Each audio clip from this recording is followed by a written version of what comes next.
Going live. Okay, fantastic.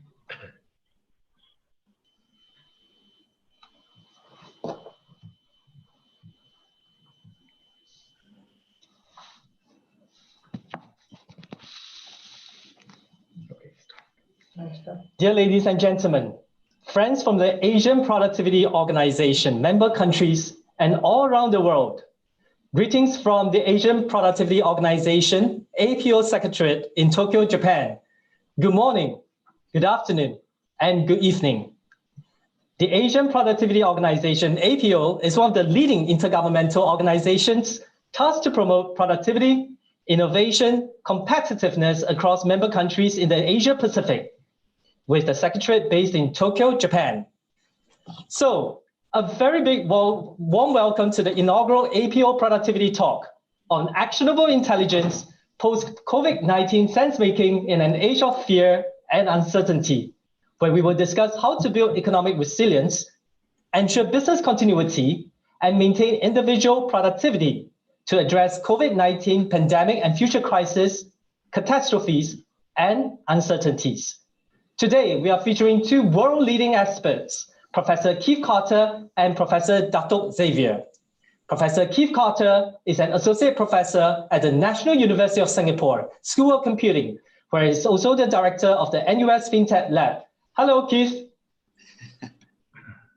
Professor Dr. John Anthony Xavier is a professor at the Putra Business School, Malaysia. Hello, Dr. John. Hi, Joshua, how are you? I'm good. On a more somber note, the Japanese government has just declared a state of emergency over Tokyo and 6 other major prefectures yesterday evening. As I speak to you now, we are now in a state of emergency. Few, if any one of us, could have imagined a COVID-19 pandemic like this, as country after country bans international travel due to the outbreak. While measures to contain the pandemic have taken a huge toll on public health systems, they have also crippled economies and businesses, especially SMEs. Member countries now face the greatest economic challenge in APO's history. Globally, fiscal stimulus and monetary policies undertaken are just as unprecedented. The Asian Development Bank predicts that this pandemic will shave off about 1.5% to 4% of Asia's GDP this year. And the World Bank estimates that this pandemic will shave off as much as 4% of the global GDP. It remains to be seen how this situation will pan out eventually.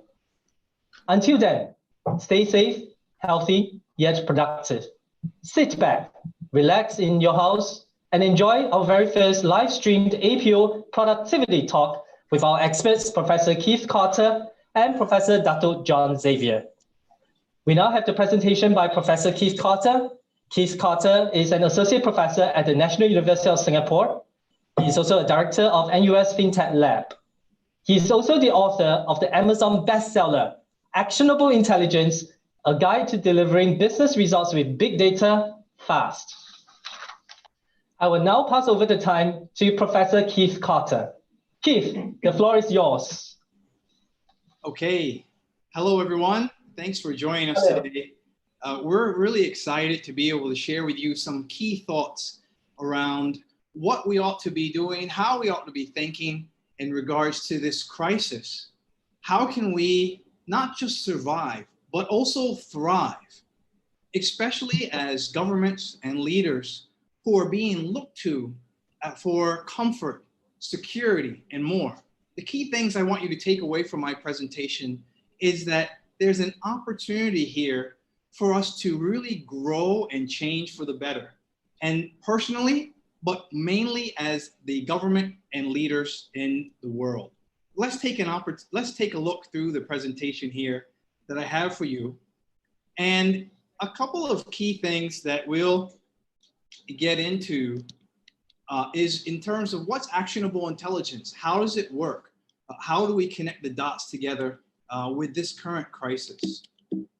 And in particular, actionable intelligence is about having the right information in the right person's hands at the right time in order to improve outcomes. what's been so interesting to me over these past several years, and I've lived in I've had 3 lives. I've lived in Asia for 7 years, working at the university. Before that, my prior life was in New York City and working at Estee Lauder. And before that, I was at Accenture working on Wall Street. So in those 3 lives, I've seen a lot of transformation, a lot of change. But for some reason, something sometimes stops organizations and people from developing as much as they could. And so organizations start off on digital transformation and ways that they'll make their businesses or governments act more effectively. And so who led the digital transformation in your company or in your organization? Was it the CEO, CTO, or has it been COVID-19? I've got to tell you, it's been amazing to me that people can no longer go to bank branches and they can't. A wet ink signature could actually be, if someone looks at it and makes sure, is this the person who signed the document? That can actually be a death sentence these days. And so I'm really amazed by how organizations have been hesitant to move to digital, and yet COVID-19 is making that a reality. As Joshua just mentioned, you can't go outside in Tokyo anymore. In Singapore, the new measures have been introduced where we can only go outside if we're going to exercise, and only for a bit, or essential services, hospital, and of course, banking and other things as well. So we have an opportunity now to use this crisis for actually growing. There's another aspect here that we as leaders need to consider, and it's Maslow's hierarchy of needs. There's no question that the most important part of life is the physiological needs of having a place to live, having a safety, making sure that you have good food on the table, having a sense that as you go to sleep, when you wake up with the same things, when you go to work, you'll be safe as well. And so Maslow's hierarchy of needs set a foundation for what a truly smart nation is. There's been a lot of buzz around, oh, we need a smart nation, we need IoT, we need 5G, let's do transformation, let's bring in technology. If this type of hierarchy isn't in place first, no need to have IoT and 5G. Those are nice, fancy things that can lead to the top, love and belonging, esteem, and self-actualization. Long before we get there, the foundation needs to be in place. And this crisis is exposing countries that have prioritized this pyramid and countries that have not. Let's talk a little bit about what's happening in Singapore. They focused first on, hey, listen, don't run to the supermarket. And they showed, as soon as there was a crisis and run of the supermarket, the ministers here went to the storehouse and were able to show, look at all the food that we have. Then they published in the newspaper, look at these supply chains we're maintaining. They made sure that the foundation was there. They also went and said, hey, listen, let's make sure our digital processes are in place. So, for example, medical certificates were immediately went digital, so that then in the first couple of days, 40,000 medical certificates to show that you could stay out from work were issued digitally. This type of activity meant that the doctors and the patients also weren't exposing themselves to the danger that's here. China, of course, also took the interesting step of saying, hey, no more cash. If we put cash on the market, it might be touched, and so you might get sick as well. So COVID has come and made things more digital. If you were hesitant about going digital before, now is the opportunity. And so as leaders, we need to sit back and think, where are we in this zone? Are we in the fear zone where we're considering, wow, how do I make sure that I protect myself, and I'm locking down my supply, and I'm sending out and forwarding all the spam messages of terrible things that are going on. Our newspaper is only negative news. Are we in that zone? Or are we in the learning zone where we're encouraging others to stop and think, wait a second, is it really as bad as it is? Yes, but what can we do about it? We can do something. We can work together. Am I putting my need to go and visit somebody or execute some business in the old way above what's the new normal, which is where I need to just get on a conference like this and talk with people, but by video. And we've really seen the opportunity to grow. Look at this now. I think Joshua mentioned there were how many people online, Joshua? 70 plus, 80 people that Well, there's about 200 people right now. 200, fantastic. I mean, can you imagine? We couldn't possibly all have 200, and from all around the world as well. So we have this opportunity to grow, and I'm really proud of the APO organization, Joshua, and all the team members that have made this possible today, because it's not about standing still. It's about taking that next step, experimenting with new ways of delivering education, delivering insights, and using technology that costs $15 a month. But what's stopping us from getting onto this right now? And so I wanted to introduce a concept here that some organizations are way ahead, way ahead in terms of being ready for COVID-19. One of them is a challenger to the banking system, which I like to call Bank G, Grab. Grab is a taxi app.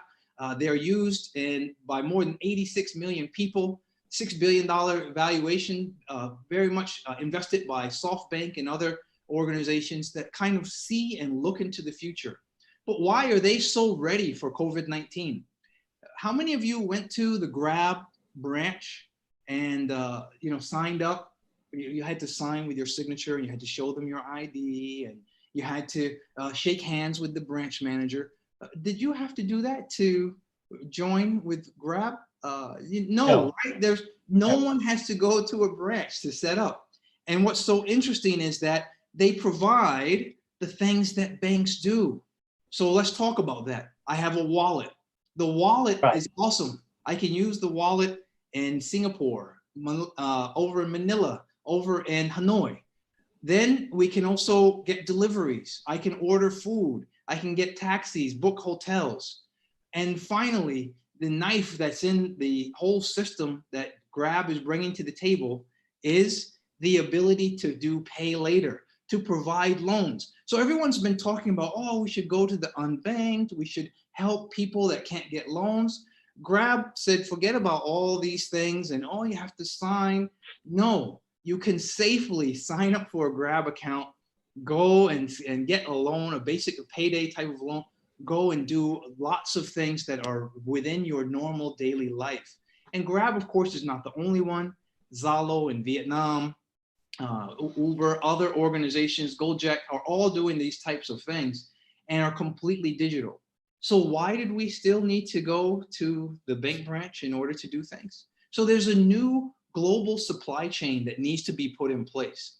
People, and are rightfully so, concerned. Where is food going to come from? How am I going to have my essential needs? That physiological set of needs that Maslow first talked about is why people run to the supermarket and so quickly get things. We need to take a deep breath, because if we can have people realize, prioritize food, clean water, ventilators, these are the things that need to be put in place. Not flying still in the traditional way, not going and doing traditional things. We need to make sure these are in place. Then the challenge. How do we get people to see the big picture? Work from home, work from home. It's easy. At the National University of Singapore, I've been teaching my classes online since January. And I've had to teach negotiation. How do you teach negotiation like this? It's possible, and my students had a great time. How do I have guest speakers come into class? Yesterday we had 3 management consultants come into the classroom virtually like this, and the students and everyone were so engaged. Joshua popped by and visited for that as well from Tokyo. It was great. And we had people come and visit our class in Singapore from California on purpose. It was fantastic. How do we automate mundane processes? If we were concerned about robotic process automation, you should not be. Robots do not replace jobs. Robots replace tasks so that humans can provide even better value. Please, I'm going to repeat that. Robots don't replace jobs. They replace tasks so humans can do more and deliver improved value, because there are things that humans do really well and there are things that robots do really well, but they're separate things, right? So make sure if you're a leader and you're looking at automating things, don't let the CFO take this role. He'll just say, oh, I can save time, I can cut people. That's completely the wrong way. Look at how I can save time and enhance my people. And the last thing is increasing productivity. And again, I'm so proud of APO looking at how, listen, we've saved a lot of productivity right now. 200 plus people just got to sit down in their living room and have a front row seat of what we're talking about here. Instant productivity saving, no flight, no, traveling in, suitcases, all the things, tremendous productivity. And one leader said to me, Keith, my leadership ability has increased so much because of COVID-19. He said, because instead of flying to 20 different countries, I just get onto a call, have a discussion, and then I don't feel bad about having to go for a drink or have linger around. I just go right to the next one and so forth. So he's become a lot more efficient. We've saved so much. So now is not the time to go and cut people's jobs, but it's more an opportunity to go and create new streams of revenue. This is where the FinTech Lab comes in. As a director there, our vision has been to provide sustainable experiential education on financial technology. So I've told you about things like automation.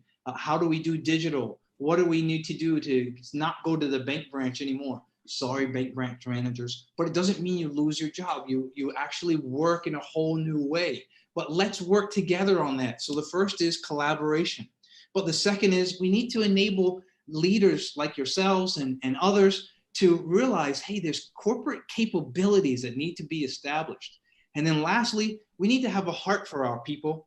People are the reason that we opened the bank, or the reason that we had the store. We can't forget that. It wasn't the goods, it wasn't the service, it was what the people needed. So we need to then take care of people, make sure to develop them as well. So if you do decide to work with National University of Singapore FinTech Lab, let us know. We're a neutral party. We look at what works, what doesn't work, and just share our thoughts on that. So John F. Kennedy said, ask not what your country can do for you, but ask what you can do for your country. This is no better time for this phrase that this gentleman had put together many, many years ago for us to be using it now. What can you do? What can you do to delight the person who is working for you in a critical time? What can you do to call people that maybe are out of jobs and need some essential support, or at least a friendly voice to talk with, to pray with, to discuss the critical needs that they may have? And what can you do as leaders to challenge your organization? Can you go further? Can you think differently? And can you help this entire situation go from crisis to where we go to improvement? Thanks so much for listening. Thank you so much, Keith. That is a very insightful presentation that you have given. If you may allow me to crystallize some of the things that you have discussed, Professor. So there are basically 5 main points that I've noted down. So first thing is, you believe that actionable intelligence is necessary to gain critical insights. You have shared how actionable intelligence and sense-making strategies based on facts and evidence can offer critical insights to governments, businesses, and community leaders to help them ride out this crisis.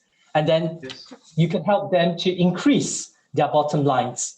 And secondly, you also talked about maintaining productivity and readiness using digital technology by passing through the zones of fear, learning, and growth, right?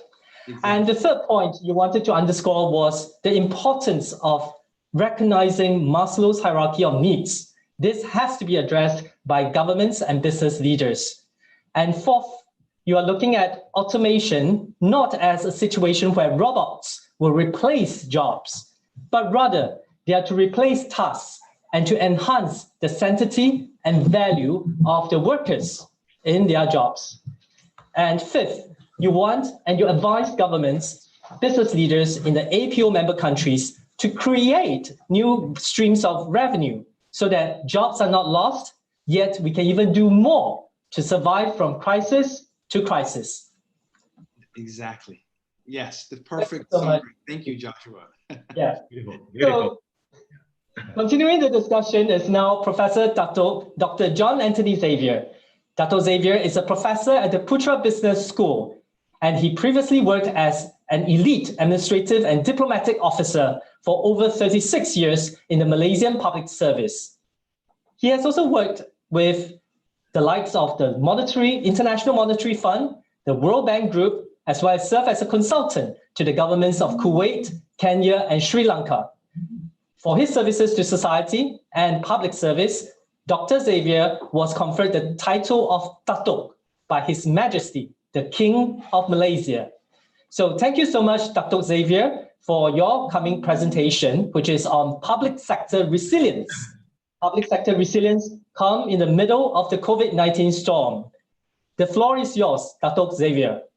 Thank you very much, Joshua, for your very kind words. Please allow me to thank the Asian Productivity Organization for kindly inviting me to give this talk. Keith took us very well through the various responses that have been occasioned at the national level, organizational level, and at the individual level, primarily in the area of digital transformation, using data and actionable intelligence. I would like to continue with this conversation and extend it to look at a broader economic perspective. What has COVID-19 have to say to us? And let me share with you some slides on this. Thank you so much, Dr. Xavier. The topic is public sector resilience, calm amid COVID-19 storm. The topic might sound rather misleading when the whole world is suffering a massive, terrible storm. Here we have a public sector in relative calm. I think, yes, on the surface, yes, they're all calm, but like the water like the duck under the water, they are paddling furiously to ensure that there is minimal damage occasioned by the pandemic upon people's lives and on the economy. So I would like to share with you 3 points. What is the medicine that the public sector is dispensing in seeking to minimize the impact of COVID-19 on private sector productivity and the larger economic growth? And then we want to see whether this medicine is working. Has it, to some extent, offset the loss of productivity? Has it stopped the decline of economic growth? And if it has not, then what are the policy choices available to the government and to public sectors around the world as to how best they could stop this COVID-19 rampaging the economy? Yes, as you rightly pointed out, Joshua, COVID-19 is ravaging economies. You mentioned about a 4% decline in growth. Yes, there have been sharp declines in GDP across the world. Stock markets have been busted. They have been gyrating so violently. Businesses are now shuttered and industries have been hit. And all these imposes a massive shock upon the economy. And you quoted some figures. Yes, they're very much right. There will be a 4% plunge in annual growth in Asia, like you said. And of course, this crisis will push some 11 million people into poverty in Asia alone. So when the economy is in shock, then people get a little worried about the future. The expectations of the future diminishes. Businesses will roll back their operations. They will roll back their investment plans. And accordingly, this will give rise to massive unemployment. Wages will decline. Stock prices bond prices, property values will decline, and all this will give a perception to the people that they are now poorer. And when they have this perception, then they will shrink their expenditure. So the crisis of this sort decimates demand in the economy. And unless the government comes in to intervene and break this vicious cycle, we are going to see more and more of these issues being repeated and the economy going on a downward spiral down towards recession and depression. And traditionally, governments have used two primary instruments, fiscal policy and monetary policy, to revive an economy that's under shock. So let us see what have governments done in the realm of fiscal policy and in the realm of monetary policy as a policy response towards this COVID-19 pandemic. Well, as you could see, countries that have been particularly afflicted by the COVID-19 pandemic have introduced massive stimulus packages in the hope that this will at least compensate the 40% loss in consumer confidence and consumption in the economy. And they hope through these stimulus expenditures, the economy can be kept afloat. As we can see, USA leads the pack with $2 trillion. Japan recently announced a stimulus package close to $1 trillion, and the list goes down. So every country is trying to cope with this crisis, and stimulus is the need of the hour. Now, the issue is, will these stimulus packages across the world help stem the downslide of the economy and productivity? That's the question that we now need to ask and answer. But before we do that, we also need to see what has been on the monetary policy side. Governments, together with the stimulus packages, have also loosened and made their monetary policy more accommodative. They have sought through the monetary policy to flush the economy with liquidity. So the Federal Reserve of the USA, for example, has brought down the interest rate to 0%. Many countries, Japan, Europe, America, have reintroduced quantitative easing, which is basically the printing of money to buy up the shares of banks.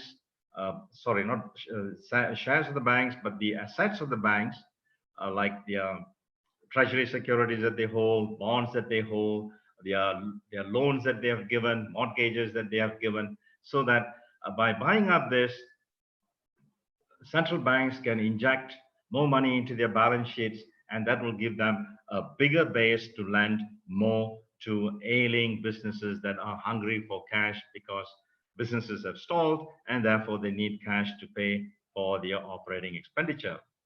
So combined, have monetary policies and fiscal stimulus been able to stem the downslide of the economy and private sector productivity? Yes, I think to a certain extent, you would want to agree with me that fiscal stimulus and a loose monetary policy have saved jobs. They have supported workers. They have supported businesses. And the fiscal stimulus has, together with the liquidity that is now being flushed into the private sector and the banking system, has definitely increased aggregate demand. And therefore, we can say to some extent, they have stemmed the decline in productivity growth. But have they fully offset? That is the other question that now we would need to examine. Are the measures sufficient then to fully offset productivity decline? Well, they may not fully offset productivity decline simply because half the world is on a lockdown. And once there is a lockdown, people are indoors, there is no opportunity for them to go out to spend like they did before.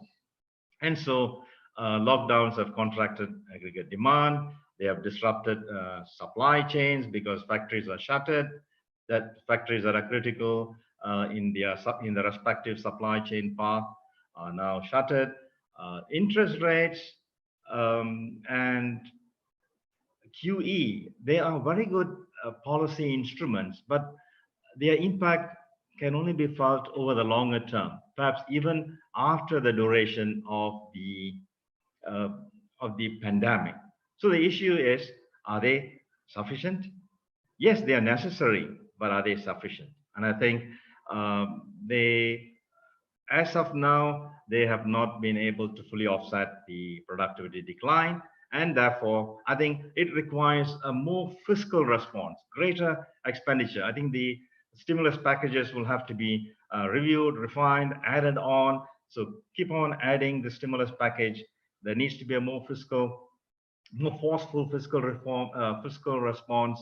There needs to be greater spending on capital expenditure, on infrastructure. But again, you may want to ask, but aren't these also long term? Yes, they are. But whatever is the merits of capital spending and infrastructure spending, let it be done as quickly as possible so that we are able to flush the economy with greater consumption.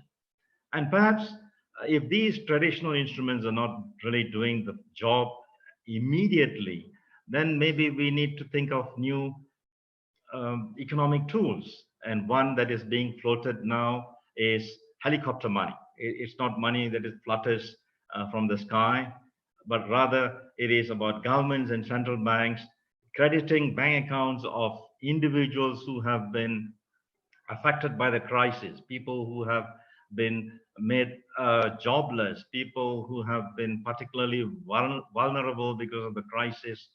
They are given money directly into their accounts. So funneling money direct to people's pockets will enable them to spend quickly to refloat the economy. Then again, how can consumers go out and spend when they are in a lockdown?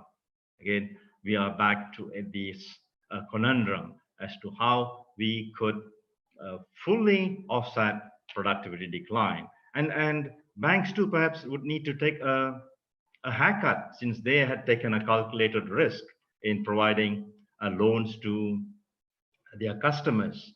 And the customers' businesses are now in difficulty.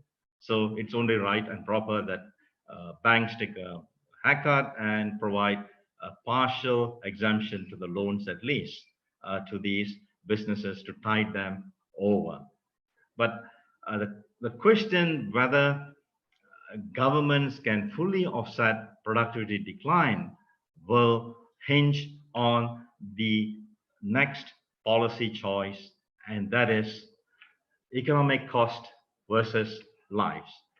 As you can see from this chart, if you look at the rate curve, this is above the x-axis. The rate curve demonstrates that these are the spikes in infection rate where there are no containment policies. But where there are no containment policies, then the impact, the damage to the economy is that much lighter, milder. But if there are harsh lockdowns like we have now, then yes, we will be able to flatten the curve, but we will be pushing the economy deeper into recession. So the issue is, do we value health or do we value wealth? China chose health and saved 700,000 lives from the virus. But in the process, during the first quarter of this year, they lost 10% of their GDP, equivalent to 320 billion. And thankfully, most of the governments have chosen health over wealth. So perhaps to fully ensure the recovery of private sector, productivity, and economic growth, we may have to wait till this issue, this pandemic tides over. Thank you, Joshua. I'm done. Thank you so much, John. I really appreciate this presentation because it really talks about the economic policies in terms of fiscal stimulus as well as monetary policy and how they can help to mitigate the impacts of COVID-19. We have also showed three main points, if I will. Public sectors around the world have primarily relied on their traditional economic tools of fiscal and monetary policies to counteract this damaging impact of the current pandemic. And second, you underscore that fiscal stimulus has boosted consumption because consumption has fallen as much as 40%. Monetary policy has ensured that the banking system is flushed with liquidity so that they do not seize up through loan defaults. And the additional liquidity can help the banks to lend more. And your final point is about whether these measures are enough. Apparently, they're not enough. So the situation perhaps calls for a more forceful fiscal stimulus. So public sectors and central banks may need to experiment with, like I love the way you say, experiment with helicopter money, giving us money directly into our bank accounts. Or banks may need to take a haircut, partial write-offs of the loans. So it remains to be seen how fiscal and monetary policies will pan out for all our APO member countries. But thank you so much for this very informative PowerPoint presentation. You're welcome.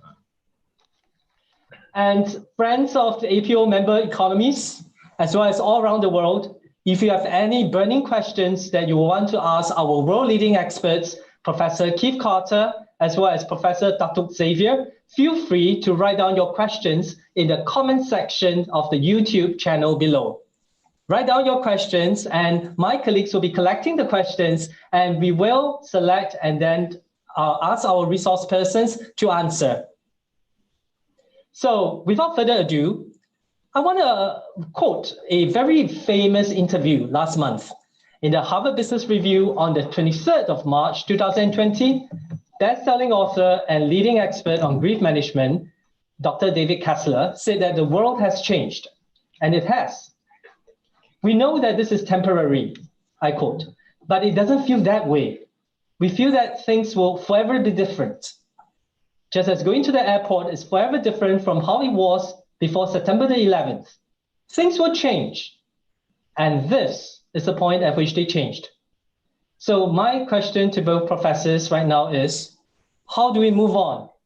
How do we process this collective grief? How can we make sense of things as the pandemic spread its long and fat tail? Keith, I will pass the time over to you first before we listen to John. So Keith. How do we process this and get through it? Yes. By actually engaging like this, to participate in online sessions, to make sure that we turn our camera on when we're online too, to see each other's smiling faces, to realize that we're all in the same situation together. I liked what Datuk John had just shared about the critical points in deciding, governments and leaders having to decide. Do I prioritize the economy? Do I take a very strong stance around health? And this is a very tough decision because both can impact health, right? Both can impact the economy. They're very entwined. So all of us are facing the same challenge. The most important thing we can do as leaders is have a very clear response. And I read somewhere, a person with many wise advisors will be able to go out and win the next battle. And so I highly recommend, connecting with people you haven't reached out to in a while and saying, hey, how are you surviving this? What are you doing? How can we thrive and do that together? That's great. Yeah, I like the point that you talk about staying connected with one another. So staying connected with one another could well be the critical success factor. So John, any further views on that? Thanks, Joshua. I agree with you that things will not be the same as before the onset of this crisis. People will be a bit more apprehensive of their personal hygiene. People will be more conscious of social distancing. And as Keith rightly pointed out, leaders will now have to shoulder the burden of how to thrive, how to anticipate future crises. So it falls on leaders to be more anticipatory of what the future holds and being able to prevent this kind of crisis from impacting in such a bad way, in such a very damaging way as this crisis is currently doing to us, both at the level of the economy and at the level of individual lives.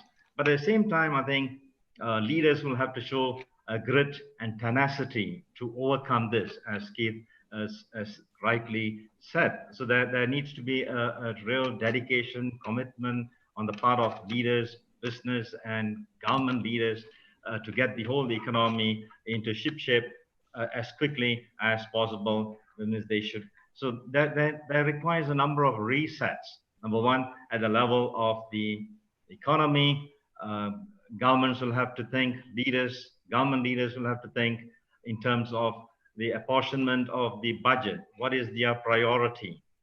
They will need to grapple with issues like guns and butter. Do we put more money on health and education or more money on security and defense? On the level of businesses now will have to be even more guarded of the future rather than going at breakneck speed in terms of growth and development of their businesses. They would need to factor in contingencies such as this, and at the same time introduce into their contracts force majeure provisions that could help them to cover their losses in the event of a black swan, like you rightly mentioned. And at the personal level too, the people should now realize that it is more important to take care of the environment than to go and simply produce, simply consume as though there is no tomorrow. So these are the resets that have to be done at the level of business and government leaders, and at the individual level as well. Thank you so much, John. This really sounds very sensible from both the government, business, and personal level. Governments needs to reconsider how they proportion their resources against different priorities. So you talked about guns and butter, and this is really critical right now. And you talk about businesses, how they need to stay guarded and be more economically resilient towards the future. And on a personal level, also take care of the environment, how workers should produce and consume more responsibility after this pandemic. Thank you so much. There are a few questions right now, which I think is very interesting. And I would like to share with you a question from a viewer. And this viewer asks, how will new education policy measures in Malaysia and Southeast Asia, including Singapore, meet the challenges which youth will encounter during COVID-19 and beyond? This is a perfect question for our Singapore and Malaysia professors, John and Keith. So I throw it out to you guys. If I could take this first. Yes, this is also a part of the reset that governments will have to think about in terms of the delivery of education. Traditionally, we have gone to school. Our children go to school. It's a transference of knowledge and understanding on the basis of chalk or marker pen and a whiteboard. So it has been traditional physical delivery of education services. But with the lockdown, schools being closed, our children have got no opportunity of going to school and learning directly from their teachers. And that has imposed this contingency, as Keith said, digital transformation upon the education systems in Southeast Asia and especially in Malaysia. The government has been proactive. It has quickly now gone into online delivery. Institutions of higher education are all online. In fact, in my university, we are doing lectures online so that there is no disruption to classes. So I think, yes, there is a silver lining if we care to look at it, and one of which is the education system. It now it's now incumbent upon the government to double down on the digital transformation of the delivery of education services. Interesting. I like what John has, that's what John has just shared, and fully agree. It's an opportunity for the government to relook at education. Let me just platform it first. What benefits does education provide?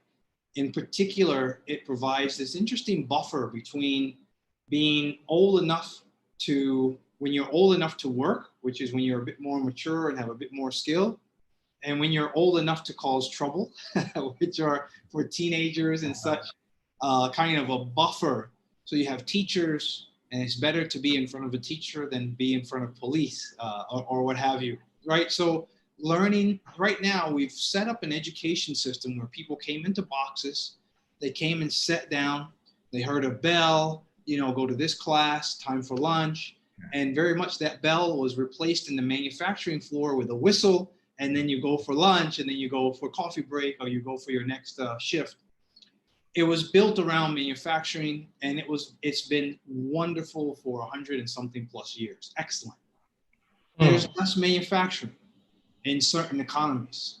There's a difference in how we can work, whether from home or other places. There's been there's an opportunity, a huge opportunity for parents and kids to get to know each other a bit more, whereas they were always sent in all different directions in the morning. Now they sit around the table in the morning. I'm sure in some families that's wonderful. Wow, so nice. Oh, you know, son, daughter. And I'm sure in other families it's a complete nightmare. I don't know. You know, we have to pray for both, right?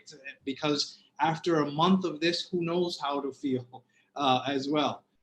Where the kids will be running back to school. But even when they go back to school, like Dr. John said, what are they going to go back to? Are we still going to have our best teachers trapped in a box? You see, our best teachers that are in front of a classroom, the rest of the entire community, the country, the world doesn't get to see them. And my son, he's 15 years old. He's now 16, sorry. He's been taking a course from Harvard on computer science. And he's about to graduate with that. He'll get his certificate from Harvard at 16 years old here in Singapore. I mean, that's an amazing type of thing where he gets to see one of the best computer science professors in the world share about what computer science is. And you know that one of the things that school and education was always meant to do was to inspire us toward a particular direction in our life, for us to realize what is our skill, what can we do more? And so I believe that education has this opportunity to look very introspectively and say, when this is done, do we return back to the old norm, or do we return to something very different, like you highlighted, Joshua, as well? Wow, a new normal, perhaps. Yeah, I realized that the overarching message that we want to bring to our APO member economies is how could we allow their small and medium enterprises, SMEs, build economic resilience and ensure business continuity to tide through this COVID-19 pandemic. There is a question about how SMEs should deal with this situation. Let's say, for example, John and Keith, we are both businessmen and we are owners of small and medium enterprises in our APO economies. How can we deal with this pandemic from an enterprise level, knowing that up to 60% of global SMEs may never recover or will go bankrupt, according to the latest Harvard Business Review research article? I think you are right. I don't think I'm right. I think you are right. That SMEs, they are like the proverbial goose that lays the golden egg. And as you rightly quoted the statistics, some 50% of the SMEs will go under because of this crisis. And they had not thought of this crisis. They had not thought about such a thing happening to them. But they are 98% of all establishments, for example, in Malaysia, They contribute some 40% of the economic output, and they employ 2/3 of the population. The figures might vary across countries, but essentially they are a crucial part of the economy. So how can businesses be able to live and survive during these trying times? Of course, Yes. the governments have come uh, expeditiously in trying to keep them afloat. There has been a whole host of incentives, right from interest payment, loan deferrals. The governments have given them in government or semi-government or government-linked companies, business premises, retail premises, discounts, full or partial exemption of rental. They have been given job retention scheme payouts. They have been given wage subsidy, and they've even been given loans, interest-free loans. In fact, even US is thinking of giving it to them without any idea of getting it back. So the government has done its part of the deal. Of course, we can ask, would this be enough? Surely it would not be enough. Of course, the bonds are unlimited, but the government's resources are limited. So there's that much that the government can do.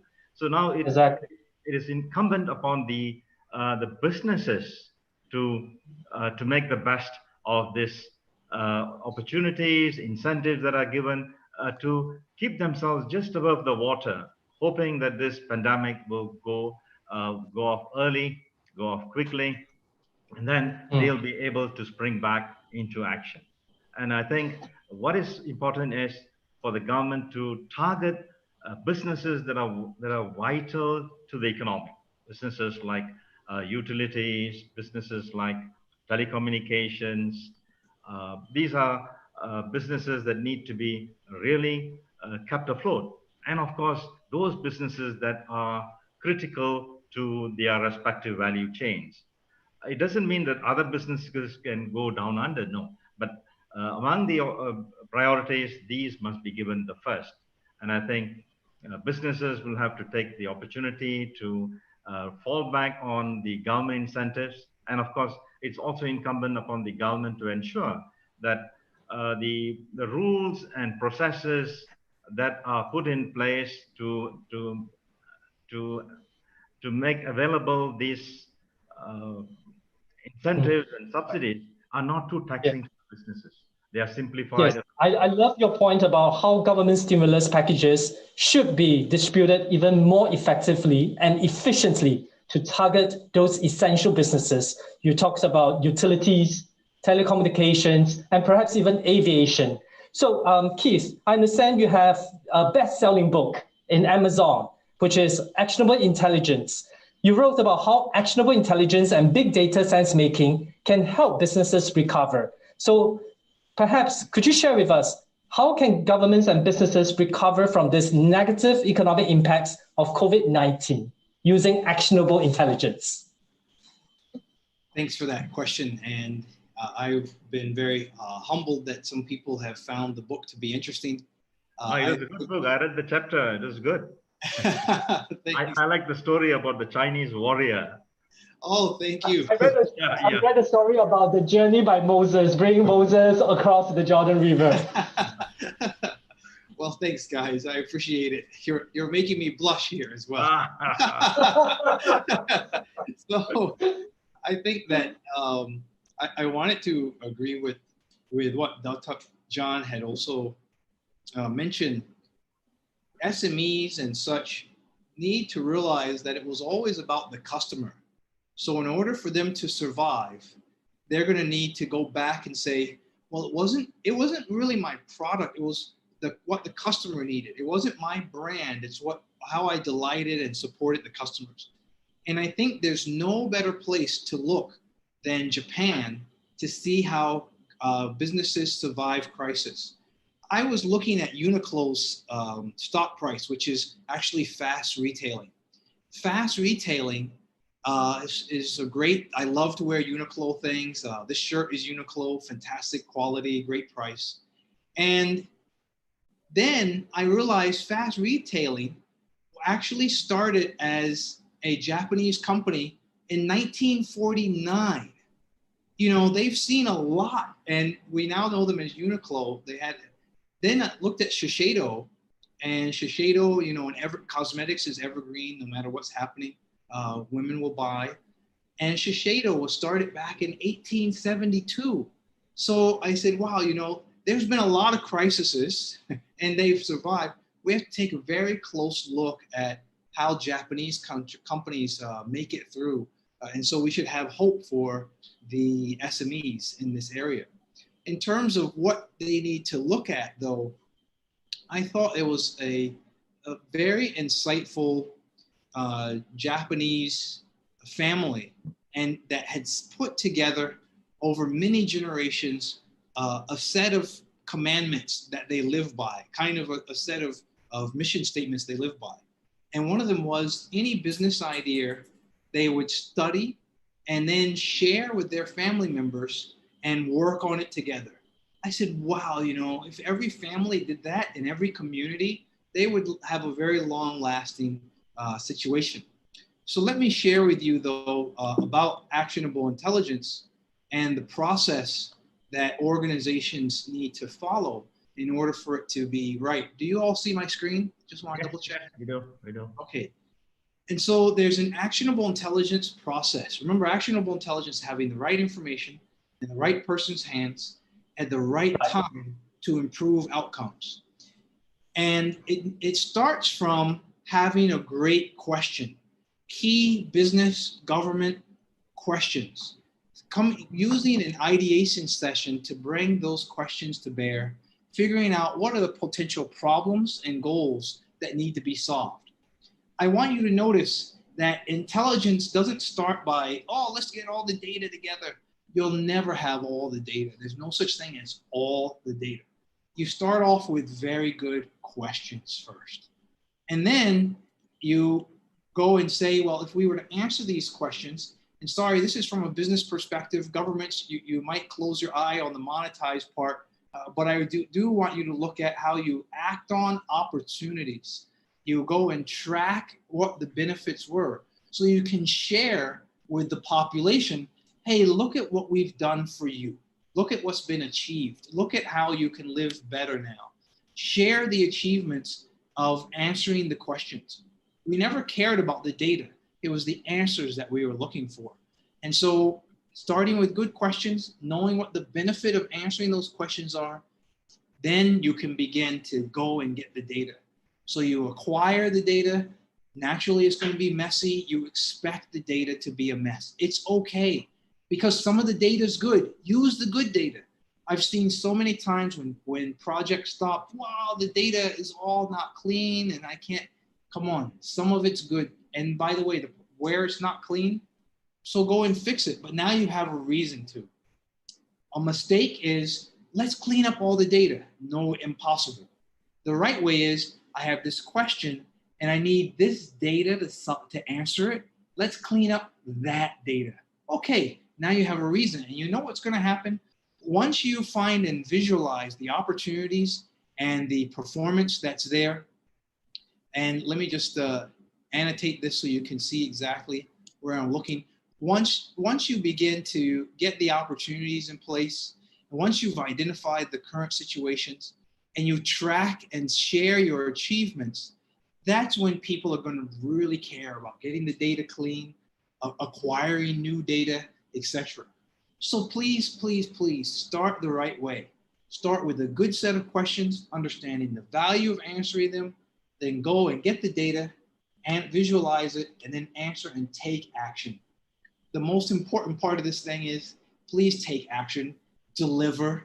You have a goal, you had a project, make sure it gets built, make sure it's done, make sure the quality is there, make sure that you are measured not on that you got the contract signed, but you're measured on that you do how much was delivered to the community. What did they benefit from that contract? And last point, too many times the IT department is responsible for getting we put in the system. No way, right? Imagine Apple said, hey, we finished the iPhone, we're done, no more. iPhone version 1, okay, you guys are satisfied, right? That didn't happen. We're on iPhone version 11, right? So how can it be that IT departments are responsible just to deliver the project? No, they're responsible to deliver the adoption, that people actually use the information, because intelligence is always optional. Intelligence is optional. So you have to make sure people get it, use it, deliver results with it. And that goes through the entire place. And I just want to finish on one more thing. To make sure it happens, you either have to celebrate the person who gets the high adoption, promote them, put them on the newspaper. Don't be jealous. Go along with it. But on the other hand, if they don't deliver, put them on the newspaper too. Even if you're friends and family, put them in, hey, you know what? You were supposed to deliver this thing. It wasn't done. Sorry, you're in the newspaper because you didn't, and you're not going to do it again. So naming and thank shaming. you so much, Keith. This is really great. We have come to the end, and we have still have 20 more questions from the viewers. But what we are going to do, don't worry about this. Thank you so much, both Professor Keith and Professor Xavier. We have just gone live with Professor Keith Carter from the National University of Singapore, as well as Professor Dr. Xavier of Putra Business School, Malaysia, to talk about how to keep calm during the COVID-19 pandemic. We have discussed how individuals can remain productive while telecommuting, and how governments can build economic resilience and business continuity through fiscal and monetary policies. SMEs and people remain our top priority. This principle has guided many of our decisions over the last 2 months, including maximizing digital learning platforms to contribute to economic resilience and business continuity in this APO community, which is about 2.8 billion people strong. So about 2.8 billion people are our potential clients. It remains unsure whether the pandemic can be brought under control. But when it does, you can be sure that Professor Keith, Professor Xavier, and the APO Secretariat will be ready to welcome you back to our multi-country programs and once again deliver the dedicated individual country programs that you have come to expect and also cherished from us. And I would like to end with this, with Professor Keith and Professor Xavier. Let us have knowledge being the antidote to fear. And let us have solidarity within the 2.8 billion APO community to be the antidote to blame. And let our shared values within the Asian Productivity Organization be the antidote to our common threat. So Keith and John, I wish you staying safe and healthy and stay productive as always. So this is Joshua Lau from the Asian Productivity Organization in Tokyo, wishing you and your loved ones the very best. I will see you at the next few series of the APO Productivity Talk, where we feature world-leading resource experts and guest speakers to talk on topics that is relevant to all of us. Bye-bye, Keith. Bye-bye, John. Bye. Bye all. Thank you. Thank you for the opportunity. Thank you. Thank you. Thank you.